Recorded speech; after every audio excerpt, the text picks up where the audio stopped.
पिछली वीडियो में हमने समझा कि एक स्टॉक कैसे सोता है, कब जाता है और जब मूव आता है तो वो कैसे रैली लेग्स में मूव करता है। एंड जहां हमने पिछली वीडियो को ख़त्म किया था, जहां पे हमने ये डिस्कस किया था कि स्टॉक्स रैली लेग्स में मूव करते हैं, तो उसके बाद क्या होता है, उसके बाद चीज़ें और भी इंटरेस्टिंग और डेंजरस एक साथ हो जाती हैं। एंड इस वीडियो में हम बात करेंगे parabolic moves, exhaustion period and stock correction के बारे में।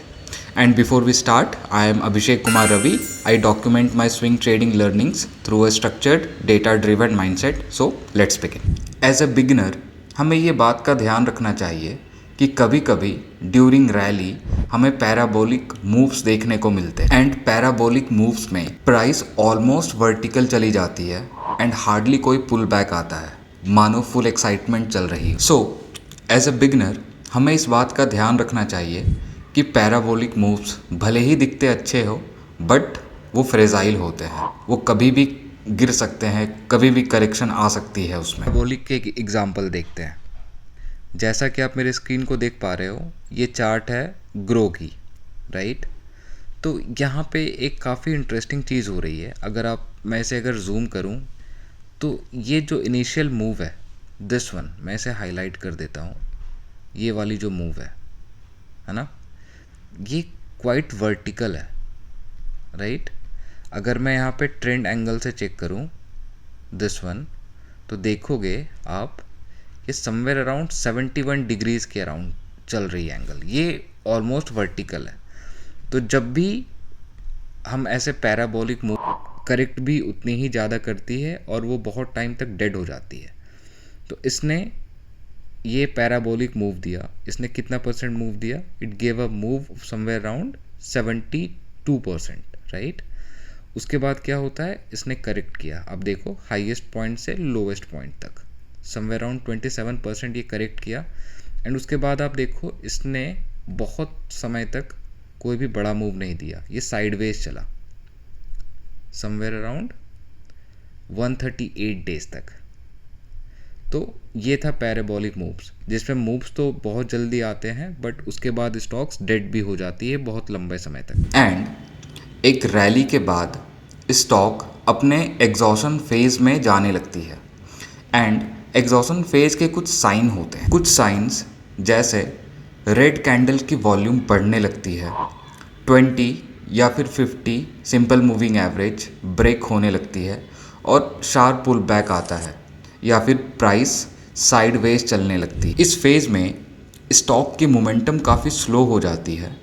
एंड एज अ बिगनर हमें ये ध्यान रखना चाहिए कि इस फेज़ में हमें एग्रेसिव नहीं, डिफेंसिव प्ले करना चाहिए। हमें अपने प्रॉफिट्स को एग्रेसिवली प्रोटेक्ट करना चाहिए, क्योंकि इसके बाद स्टॉक की प्राइस नीचे गिरने के चांसेस बढ़ जाता है। अब एग्जॉशन के बाद दो पॉसिबिलिटीज़ बनती है। या तो प्राइस करेक्शन होता है, जिसमें कि हम एक शार्प फॉल देखते हैं प्राइस में, प्राइस काफ़ी नीचे चला जाता है। या फिर टाइम करेक्शन होता है, जिसमें कि जो स्टॉक है वो साइडवेज मूव करता है काफ़ी दिनों तक। कुछ कुछ केसों में तो वो साइडवेज महीनों तक चलता है। अब एग्जॉशन फेज एंड करेक्शन को एक एग्जांपल से समझते हैं। जैसा कि आप मेरे स्क्रीन पे देख पा रहे हो, ये चार्ट गरुड़ा कंस्ट्रक्शन की है, राइट।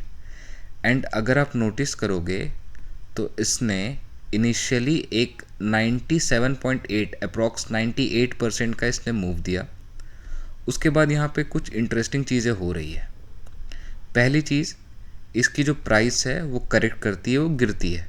हाईएस्ट से लोवेस्ट कितना गिरी?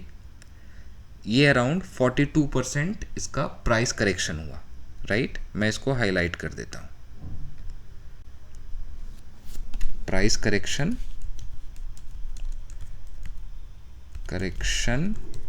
ऑफ अप्रॉक्स 42 है, वो साइडवेज मूव कर रही है, राइट। इस जोन में मूव कर रही है। अगर आप नोटिस करोगे ये जोन है जिसमें उसकी प्राइस मूव की, राइट। इस जोन में, इसके बाहर वो निकलने का ट्राई कर रही है बट वो निकल नहीं पा रही, राइट। और कितने दिनों तक इसका ये टाइम करेक्शन हुआ, ये जो साइडवेज चली कितने दिनों तक हुआ? समवेयर अराउंड 170 डेज, है ना। मैं इसको भी लिख देता हूँ। This is my time correction. Time correction of approx as a new move के लिए वो तैयार हो जाता है। और जो यहाँ पे हम देख भी पा रहे हैं, अगर आप देखोगे जब उसकी मूव स्टार्ट हुई तो वो सेम कैरेक्टरिस्टिक्स फॉलो कर रहा है। यहाँ पे आप चेक करो, एक kind of this is a higher low ये बना रहा है। और जिस दिन से मूव स्टार्ट हुई मेरी यहाँ से, है ना, इस दिन एक रीसेंट बिग ग्रीन वॉल्यूम था, ग्रीन कैंडल था, सॉरी दिस वन, है ना। और उस दिन वॉल्यूम भी काफ़ी ज़्यादा थी। आप वॉल्यूम यहाँ पे चेक कर सकते हो। इस दिन वॉल्यूम कितनी थी इसकी? 17.89 मिलियन थी। आप कंपेयर करो प्रीवियस ग्रीन डे से, इस दिन 4 मिलियन वॉल्यूम थी, इस दिन थाउजेंड्स में थी, मिलियन में भी नहीं थी। तो दिस इज अगेन यहाँ से मूव स्टार्ट होता है with same things, a big green candle with a recent high volume. And जब ये मूव स्टार्ट हुई, एक फ्रेश मूव स्टार्ट होती है, तो अगेन ये कितना मूव करता है? It went for 56.94, kind of 57% इसका इसने मूव दिया। तो ये था हमारा exhaustion phase and correction.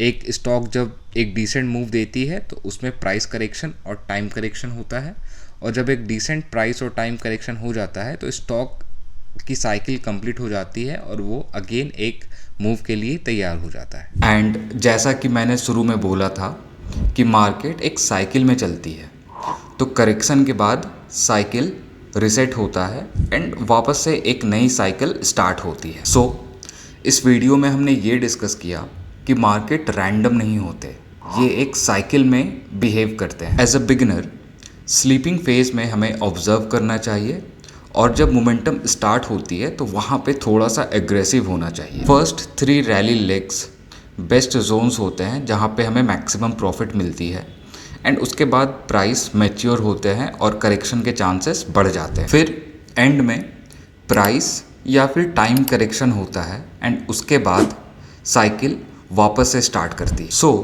As a beginner जब भी हम किसी स्टॉक को सेलेक्ट करते हैं ट्रेडिंग के लिए, तो हमें ये देखना काफ़ी ज़रूरी है कि वो कौन से फेज़ में है, सो दैट हम जिस फेज़ में भी वो है उसके अकॉर्डिंग काम करें, उसके अकॉर्डिंग एक्ट करें।